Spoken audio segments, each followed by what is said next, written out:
Today we're going to demonstrate how we use a spark erosion machine to remove bits of a broken injector from the cylinder head of a vehicle.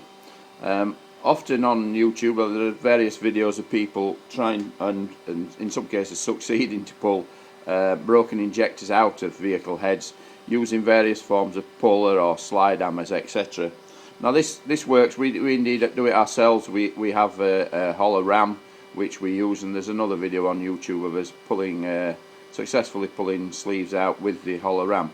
But just occasionally the sleeve itself, which is what I'm showing you now, is stuck so fast that the puller itself won't pull it out. You can see the lighter coloured stuff around the end is corrosion, and that's what makes the sleeve itself stick inside the head.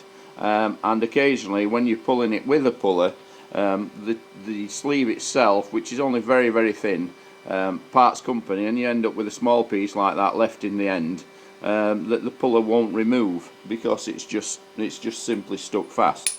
So we have a machine called the spark erosion machine that we use for removing these parts when they're stuck fast. So we set the head itself up on the spark erosion machine, and then we use a copper electrode, which is what you can see there, and that produces a little electric charge which removes the material from the sleeve itself. The orange tip is what you can see is on a tube that produces fluid which helps the spark erosion process. So we'll just start the spark erosion process going, and then you'll see the head come down and engage with the material.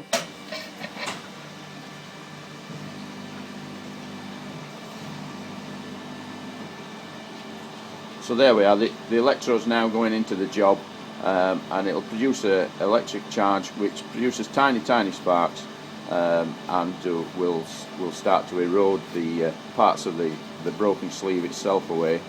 And once the sleeve itself is separated into a half, it's then usually reasonably easy to remove that broken part, and you end up with a small bit of the broken sleeve. The process is not very exciting to watch, I'm afraid. It's quite slow, and it takes place under a film of oil, so you can't actually see the spark erosion process itself working. It's not a quick process, but it works on any material provided it's conductive. Okay, so that's basically the outline of how spark erosion will remove a broken piece of injector from a head. In this case it's a Vauxhall head, but we do many types of head, diesel, and often we're removing broken injectors from petrol engines as well these days.